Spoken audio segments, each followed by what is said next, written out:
Positive reinforcement എന്ന് പറഞ്ഞു കഴിഞ്ഞാൽ അതിനെ പ്രൊമോട്ട് ചെയ്യാനായിട്ടുള്ള എന്തെങ്കിലും സമ്മാനങ്ങൾ കൊടുക്കുന്നതൊക്കെ അങ്ങനെ കാണാൻ പറ്റും. നെഗറ്റീവ് ആയിട്ടുള്ള ഒരു കാര്യത്തെ റിമൂവ് ചെയ്യുന്നതാണ് നെഗറ്റീവ് റീഇൻഫോഴ്സ്മെന്റ് എന്ന് പറയുന്നത്. അതും mental age by chronological age into 100 ഈ ഒരു ആശയം വരുമ്പോൾ, ഹായ് നമസ്കാരം, എൻ്റെ ചോദ്യപ്പെട്ടിയിലേക്ക് ഒരിക്കൽ കൂടി എല്ലാവർക്കും സ്വാഗതം.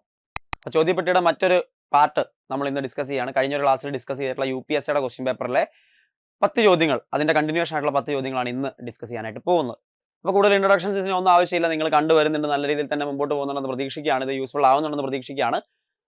ഏറ്റവും എഫക്റ്റീവ് ആയിട്ട് ഇപ്പം തന്നെ ഉപയോഗപ്പെടുത്തി പോവുക. പഠിച്ചിട്ട് ബുദ്ധിമുട്ടുള്ള ഏതെങ്കിലും പോർഷൻസ് ഉണ്ട്, അല്ലെങ്കിൽ ഏതെങ്കിലും ഏരിയ പഠിക്കാതെ പോയത് ക്വസ്റ്റ്യൻസിൽ വന്ന് കാണുന്നുണ്ടെങ്കിൽ അതൊക്കെ വീണ്ടും ഒന്ന് റിവൈസ് ചെയ്യാനായിട്ടൊക്കെ ഈ സമയം നിങ്ങൾ ഉപയോഗപ്പെടുത്തുക.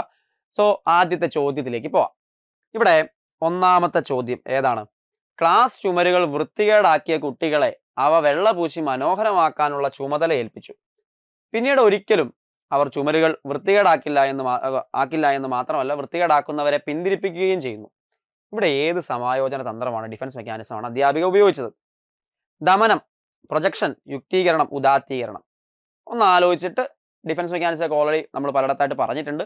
ഏതായിരിക്കും ഇത്തരത്തിൽ ചുമരുകൾ മോശമാക്കുന്ന ഒരു കുട്ടിയെ കൊണ്ട് അത് വെള്ളം പൂശിപ്പിച്ച് കഴിഞ്ഞപ്പോൾ അവരത് ചെയ്യില്ല, മാത്രമല്ല ബാക്കിയുള്ളവർ ചെയ്യുന്നത് പിന്തിരിപ്പിക്കുകയും കൂടി ചെയ്യുന്നുണ്ടെങ്കിൽ അത് ഏത് ഡിഫൻസ് മെക്കാനിസം ആയിരിക്കും ഉപയോഗപ്പെടുത്തി, അല്ലെങ്കിൽ സമായോജന തന്ത്രമായിരിക്കും അവിടെ പ്രയോജനപ്പെടുത്തുന്നത്? അത് ഉദാത്തീകരണം അഥവാ സബ്ലിമേഷൻ ആണ് എന്ന് മനസ്സിലാക്കുക. ഉദാത്തീകരണം അഥവാ സബ്ലിമേഷൻ ആണ് എന്ന് മനസ്സിലാക്കുക. അടുത്ത് നോക്കൂ, ചോദ്യത്തിന്റെ സാന്നിധ്യം പ്രതികരണത്തിന്റെ ആവർത്തി കൂട്ടുന്നുവെങ്കിൽ അത് ധനപ്രബലനമാണ്, ശിക്ഷയാണ്, രണപ്രബലനമാണ്, ഇതൊന്നുമല്ല. അപ്പൊ ചോദ്യത്തിന്റെ സാന്നിധ്യം പ്രതികരണത്തിന്റെ ആവർത്തി കൂട്ടുന്നുവെങ്കിൽ അത് പോസിറ്റീവ്, നെഗറ്റീവ് അഥവാ പണിഷ്മെന്റ് ആണോ? ഇതൊന്നും അല്ലേ? തീർച്ചയായിട്ടും അത് പോസിറ്റീവ് റീഇൻഫോഴ്സ്മെന്റ്, ധനപ്രബലനമാണ് എന്ന് മനസ്സിലാക്കുക. റീഇൻഫോഴ്സ്മെന്റ്, ബിഹേവിയറിസ്റ്റുകളുടെ കൺസെപ്റ്റ് അല്ലേ, ആ റീഇൻഫോഴ്സ്മെന്റിലേക്ക് വരുമ്പോൾ പോസിറ്റീവ് റീഇൻഫോഴ്സ്മെന്റ്, നെഗറ്റീവ് റീഇൻഫോഴ്സ്മെന്റ് ഉണ്ട്. പണിഷ്മെന്റ് ഇതിൽ നിന്നെല്ലാം വ്യത്യസ്തമാണെന്ന് നിങ്ങൾക്ക് അറിയുകയും ചെയ്യാം. എപ്പോഴും ചോദ്യമായിട്ട് വരുന്നതാണ്. പോസിറ്റീവ് റീഇൻഫോഴ്സ്മെന്റ് എന്ന് പറഞ്ഞു കഴിഞ്ഞാൽ അതിനെ പ്രൊമോട്ട് ചെയ്യാനായിട്ടുള്ള എന്തെങ്കിലും സമ്മാനങ്ങൾ കൊടുക്കുന്നതൊക്കെ അങ്ങനെ കാണാൻ പറ്റും. നെഗറ്റീവ് ആയിട്ടുള്ള ഒരു കാര്യത്തെ റിമൂവ് ചെയ്യുന്നതാണ് നെഗറ്റീവ് റീഇൻഫോഴ്സ്മെന്റ് എന്ന് പറയുന്നത്. അതും ഗുണകരമായിട്ടുള്ള രീതിയിലാണ് വരുന്നത് എന്നൊക്കെ മനസ്സിലാക്കുക. അപ്പോൾ ആവർത്തി കൂട്ടുന്നെങ്കിൽ അത് ധനപ്രബലനാണ് ഇവിടെ മോസ്റ്റ് സൂട്ടബിൾ ആൻസർ ആയിട്ട് വരിക. അഹവും ആദർശാത്മക അഹവും തമ്മിലുള്ള പൊരുത്തക്കേടുകളാണ് വ്യക്തിത്വത്തിലെ വൈകല്യങ്ങൾക്ക് കാരണമെന്ന് സിദ്ധാന്തിച്ചത് യുങ്, Carl Roger, Abraham Maslow, Cattell. സെൽഫും ഐഡിയൽ സെൽഫും, ആ വേർഡൊക്കെ ഞാൻ ഇതിനു മുമ്പൊക്കെ നിങ്ങളോട് പറഞ്ഞിട്ടുണ്ട്. ചില വാക്കുകൾ കാണുമ്പോൾ തന്നെ ഏത് സൈക്കോളജിസ്റ്റ് ആണ് അതുമായിട്ട് ചേർന്ന് നിൽക്കുന്നത് എന്നുള്ള ഒരു ഓർമ്മ നിങ്ങളിലേക്ക് ഓടി വരേണ്ടതുണ്ട്. അത്തരത്തിലുള്ളൊരു ടൈമാണ് ഈ സെൽഫും ഐഡിയൽ സെൽഫും ഒക്കെ പറയുന്നത്. അഹവും അത്യഹവും എന്നൊക്കെ കാണുമ്പോൾ തന്നെ കാൾ റോജറിന്റെ പേര് നിങ്ങളുടെ മനസ്സിലേക്ക് വരേണ്ടതുണ്ട്. അദ്ദേഹമാണ് ഈ ഒരു ആശയം കൊണ്ടുവന്നത്. എന്തായിരുന്നു അദ്ദേഹം അതിനകത്ത് പറഞ്ഞത്? റോജറിന്റെ ആത്മാവബോധ സിദ്ധാന്തം, സെൽഫ് തിയറി എന്ന് പറയുന്ന ഒരു തിയറി ഉണ്ട്. അതിനകത്താണ് ഈ ഒരു ആശയം അദ്ദേഹം മുമ്പോട്ട് വയ്ക്കുന്നത്. എന്തായിരുന്നു എന്ന് നമുക്ക് നോക്കാം. രോഗിയെ കേന്ദ്രീകരിച്ചുള്ള ചികിത്സ എന്ന തന്റെ ആശയത്തിൽ അധിഷ്ഠിതമായ ആത്മാവബോധ സിദ്ധാന്തത്തിന് കാൾ റോജർ രൂപം നൽകുന്നു. അദ്ദേഹത്തിന്റെ ആശയത്തില് വ്യക്തിയുടെ വളർച്ച, വികസനം, പരിസ്ഥിതിയോടുള്ള സമായോജനം എന്നീ പ്രക്രിയയുടെ സ്വഭാവം എന്ന് പറയുന്നത് നിർണയിക്കുന്നതിൽ അയാളുടെ ആത്മാവബോധം, സെൽഫ് കോൺസെപ്റ്റിനുള്ള പ്രാധാന്യം അദ്ദേഹം ഊന്നി പറയുന്നു. അപ്പൊ ആത്മാവബോധത്തിന് പ്രാധാന്യം നൽകിയത് ആരാണെന്നൊരു ചോദ്യം ചോദിക്കാം. അത് വളരെ പ്രധാനപ്പെട്ട സെൽഫ് കോൺസെപ്റ്റ് എന്ന് പറയുന്ന ഇമ്പോർട്ടൻസ് അദ്ദേഹം കൊടുക്കുന്നുണ്ട്. അപ്പൊ വ്യക്തിത്വത്തിന്റെ ഘടനയിൽ അദ്ദേഹം വൈയക്തിക യാഥാർത്ഥ്യം, പേഴ്സണൽ റിയാലിറ്റി അഥവാ ഇന്ദ്രിയ ഗോചര രംഗം, ഫിനോമിനോളജിക്കൽ ഫീൽഡ്, 2 വ്യവസ്ഥകൾ പ്രവർത്തിക്കുന്നതായിട്ട് അദ്ദേഹം പറയുന്നുണ്ട്. ഏതെല്ലാമാണ് ആ 2 വ്യവസ്ഥകൾ? ജൈവ വ്യവസ്ഥയും ആത്മബോധ വ്യവസ്ഥയുമാണ് അദ്ദേഹം ഇൻട്രൊഡ്യൂസ് ചെയ്ത 2 വ്യവസ്ഥയും.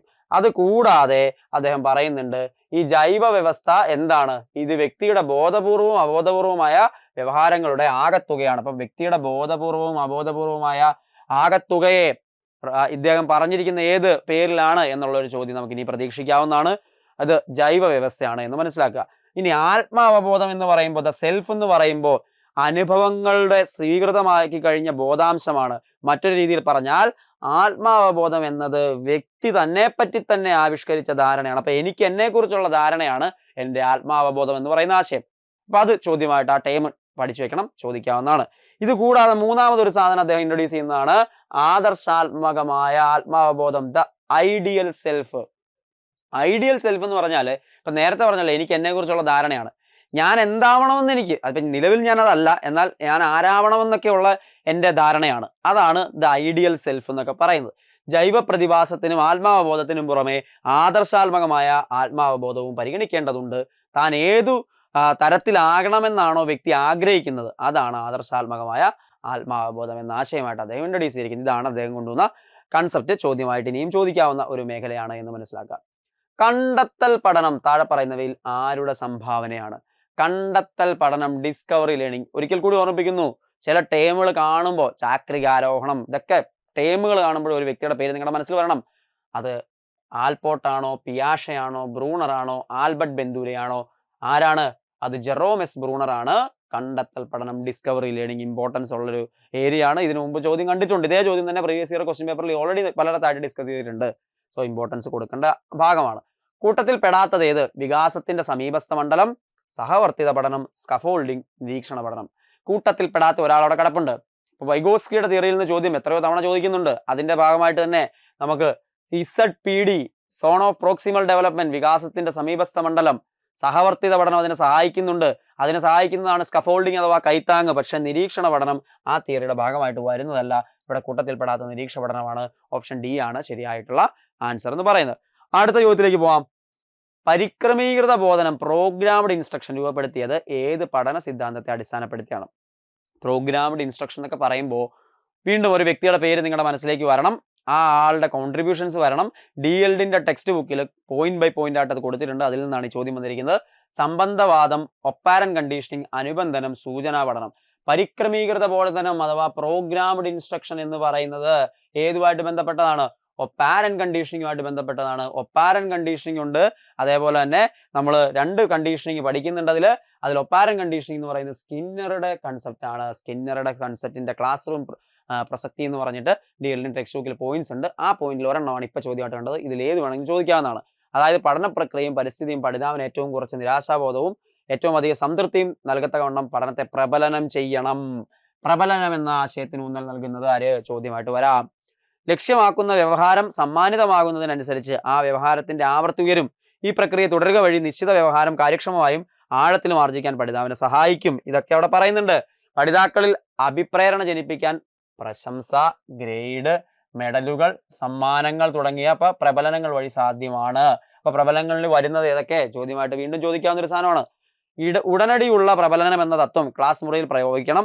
നന്നായി ചെയ്യുന്ന പ്രവൃത്തിയെ ഉടനടി പ്രശംസിക്കുന്നത് വൈകി നൽകുന്ന ഗ്രേഡിനേക്കാൾ ശക്തമായ പ്രബലനമായിരിക്കും. ഇപ്പൊ എങ്ങനെയാണ് പ്രബലനം വേണ്ടതെന്ന് പറയുന്നുണ്ട്. പ്രബലനങ്ങൾ ഇടയ്ക്കിടെ പ്രയോഗിച്ച് അഭിലഷണീയ വ്യവഹാരങ്ങൾ ഇല്ലാതാകുന്നത് തടയാം എന്ന് മനസ്സിലാക്കുക. ഇനി ശിക്ഷ തെറ്റിനെ താൽക്കാലത്തേക്ക് അമർച്ച ചെയ്യുമെങ്കിലും ശിക്ഷ ഭീതിയിൽ നിന്ന് മാറിയാലുടൻ അത് പഴയ പോലെ വെളിയിൽ വരും എന്നുള്ളതാണ്. അപ്പൊ ശിക്ഷ നല്ലൊരു സാധനമായിട്ട് സ്കിന്നർ പറയുന്നില്ല എന്നുകൂടി മനസ്സിലാക്കുക. ശിക്ഷയ്ക്ക് പ്രാധാന്യം കൊടുക്കുന്നില്ല അദ്ദേഹം. അപ്പൊ അവിടെ അതിൽ അതായത് ശിക്ഷ നൽകുകയല്ല ശരിയായ നടപടി എന്ന് പറയുന്നത്. തെറ്റിനെ അവഗണിക്കുകയും സ്വാഭാവികമായ നിർമ്മാർജ്ജനത്തിനായി കാക്കുകയും ചെയ്യുക എന്നുള്ളതാണ് ബുദ്ധി എന്നാണ് സ്കിന്നറുടെ അഭിപ്രായത്തിൽ അദ്ദേഹം പറയുന്നത്. ശിക്ഷയ്ക്ക് പ്രയോറിറ്റി അദ്ദേഹം കൊടുക്കുന്നില്ല. ശിക്ഷ ശരിയല്ല എന്നാണ് സ്കിന്നർ പറഞ്ഞിട്ടുള്ളതെന്നും ഒരു പോയിന്റ് ആയിട്ട് ഓർത്തിരിക്കാവുന്നതാണ്. സ്കിന്നറുടെ ആശയമാണ് ക്രമാനുബന്ധ പഠനത്തിന് അടിസ്ഥാനമായത്. നോക്കിക്കേ, അത് ആ ചോദ്യമല്ലേ, പ്രോഗ്രാംഡ് ലേണിംഗ്, സ്കിന്നറുടെ തിയറി, പാരന്റ് കണ്ടീഷനിങ്, അതാണ് ചോദ്യമായിട്ട് ഇപ്പം നിങ്ങൾ കണ്ടത്. ഇനി ഈ സിദ്ധാന്തത്തിന്റെ ഏറ്റവും പ്രധാനപ്പെട്ട പരോക്ഷ ഫലം, ഇമ്പോർട്ടന്റ് ആയിട്ടുള്ള പോയിന്റാ, ക്ലാസ് അധ്യാപനത്തിന്റെ സ്ഥാനത്ത് കമ്പ്യൂട്ടർ പോലെയുള്ള പഠനതന്ത്രങ്ങൾ അവതരിപ്പിച്ചു എന്നതാണ്. ഇത് ആരുടെ തിയറിയുമായിട്ട് ബന്ധപ്പെട്ടാണ് വന്നതെന്നൊരു ചോദ്യം പ്രതീക്ഷിക്കാം. സ്കിന്നറുടെ തിയറിയാണോ ഒപ്പാരൻ കണ്ടീഷനിങ് ആണ്? ഇനിയും ആ ചോദ്യം പ്രതീക്ഷിച്ചോണം. പ്രത്യേകിച്ച് നമ്മൾ ഈ കാലഘട്ടത്തിൽ ഉപയോഗപ്പെടുത്തുന്ന ഒരു കാര്യം ആയതുകൊണ്ട് തന്നെ അത് പ്രാധാന്യത്തോടുകൂടി അറിയേണ്ട കാര്യം തന്നെയാണ്. ഓക്കെ, അടുത്ത ചോദ്യത്തിലേക്ക് നോക്കൂ. പഠനം നടക്കുന്നത് ഉൾക്കാഴ്ച കൊണ്ടാണ് എന്ന് സിദ്ധാന്തിച്ചത്. ഇൻസൈറ്റ് ലേണിംഗ് എന്ന് പറയുന്ന ആശയം താഴെ കൊടുത്തിരിക്കുന്നതിൽ ആരുമായൊക്കെ ബന്ധപ്പെട്ടാണ്? ജസ്റ്റാൾ മനഃശാസ്ത്രമാണോ, സാമൂഹ്യ ജ്ഞാന നിർമ്മിതിവാദമാണോ, ബിഹേവിയറിസം ആണോ, കൊഗ്നിറ്റീവ് ബിഹേവിയറിസം ആണോ? ഏതാണ് ശരിയായിട്ടുള്ള ആൻസർ ആയിട്ട് അവിടെ വരിക? അവിടെ തീർച്ചയായിട്ടും ജസ്റ്റാൾട്ട് മനഃശാസ്ത്രമാണ് എന്ന് മനസ്സിലാക്കണം. ഓപ്ഷൻ എ ആണ് ശരിയായിട്ടുള്ള ആൻസർ ആയിട്ട് വരിക. അടുത്ത് നോക്കൂ. കാലിക വയസ്സ് മാനസിക വയസ്സിനേക്കാൾ കൂടുമ്പോൾ ബുദ്ധിമാനം. ഓൾറെഡി ഞാൻ വളരെ ഡീറ്റെയിൽ ആയിട്ട് എക്സ്പ്ലനേഷൻ തന്നിട്ടുള്ള ഒരു ഏരിയ ആണ്. ഇനി ഞാൻ അതിനെക്കുറിച്ച് പറയേണ്ട എന്ന് തന്നെയാണ് വിചാരിക്കുന്നത്. നിങ്ങൾക്ക് ഉത്തരം കിട്ടും. Mental age by chronological age into 100. ഈ ഒരു ആശയം വരുമ്പോൾ എങ്ങനെ വരും? അത് കുറയുമെന്ന് മനസ്സിലാക്കാം. കാലിക വയസ്സല്ലേ, ക്രോണോളജിക്കൽ ഏജ് മാനസിക വയസ്സിനേക്കാൾ കൂടുമ്പോൾ ഇതിന്റെ വാല്യൂ കുറഞ്ഞു വരുമല്ലേ? യെസ്, കുറയുന്നു എന്നുള്ളതാണ് ശരിയായിട്ടുള്ള ആൻസർ. ഇത് രണ്ടും തുല്യമായിട്ട് വന്നാൽ കറക്റ്റ് 100 വരും എന്നൊക്കെ നിങ്ങൾക്കറിയാം. മറ്റേത് മാറി വന്നു കഴിഞ്ഞാൽ കൂടും എന്നൊക്കെ ഉള്ളത് ഓർത്തിരുന്നോണം. എങ്ങനെ വേണമെങ്കിലും ചോദ്യം ചോദിക്കാം. എപ്പോഴും ചോദ്യം ചോദിക്കുന്ന ഒരു കൺസെപ്റ്റ് ആണ്. ബാല്യകാല വികാരങ്ങളുടെ സവിശേഷത അല്ലാത്തത് ഏത്? ക്ഷണികത, ചഞ്ചലത, തീവ്രത, സ്ഥിരത. ബാല്യകാല വികാരങ്ങളുടെ സവിശേഷത അല്ലാത്തത് ക്ഷണികത, ചഞ്ചലത, തീവ്രത, സ്ഥിരത. ഏതാണ്? സ്ഥിരത അതിൽ വരുന്നതല്ല. കാരണം ഒരു കുട്ടിക്ക് തീവ്രമായ വികാരങ്ങളുണ്ട്, ചഞ്ചലതയുണ്ട്, മാറിക്കൊണ്ടിരിക്കും, ക്ഷണികതയുണ്ട്, അല്ലെ, നിമിഷ നേരത്തേനേ ഉള്ളൂ. സ്ഥിരമായിട്ട് നിൽക്കുന്നു എന്ന് പറയുന്ന കൺസെപ്റ്റ് കുട്ടികളുടെ വികാരങ്ങളിൽ വരുന്നില്ല എന്ന് മനസ്സിലാക്കുക. അപ്പോൾ വളരെ ഇമ്പോർട്ടൻ്റ് ആയിട്ടുള്ള ആശയം തന്നെയാണ് അവിടെയും നമ്മൾ പഠിച്ചത്. അപ്പോൾ ആ ഒരു ക്വസ്റ്റ്യൻ പേപ്പറിലെ പ്രധാനപ്പെട്ട 10 ചോദ്യങ്ങൾ കൂടി നമ്മൾ ഇന്ന് ഡിസ്കസ് ചെയ്തിട്ടുണ്ട്. സോ ചോദ്യപ്പെട്ടിയിലെ ഈ 10 ചോദ്യങ്ങളും നിങ്ങൾക്ക് ഒരുപാട് കാര്യങ്ങൾ കിട്ടുന്നതിന് സഹായകമായെന്ന് പ്രതീക്ഷിക്കുകയാണ്. തീർച്ചയായിട്ടും നിങ്ങളുടെ കമൻസ് വേണം. പിന്നെ അവസാനം എല്ലാം കൂടി ഒന്നിച്ച് പഠിക്കാനിരിക്കരുത്, എല്ലാം കൂടി ഒന്നിച്ച് കാണാനിരിക്കരുത്, ഓരോന്നോരോന്നായി കണ്ടുവരിക. ഞാൻ പറഞ്ഞല്ലോ, ആപ്പിലായിട്ടും യൂട്യൂബ് ചാനലിൽ അതിൻ്റെ പാട്ടായിട്ട് വരുന്നതാണ്. ആ ആപ്പിലൊക്കെ ഈ ഇത്തരം ക്വസ്റ്റ്യൻസ് നിങ്ങൾക്ക് കണ്ടിന്യൂസ് ആയിട്ട് വന്നുകൊണ്ടിരിക്കും. സോ അതിനെ നല്ല രീതിയിൽ നിങ്ങൾ യൂസ് ചെയ്യാനായിട്ട് ശ്രമിക്കുക. എല്ലാവർക്കും നന്ദി. വീണ്ടും കാണാം. Thank you.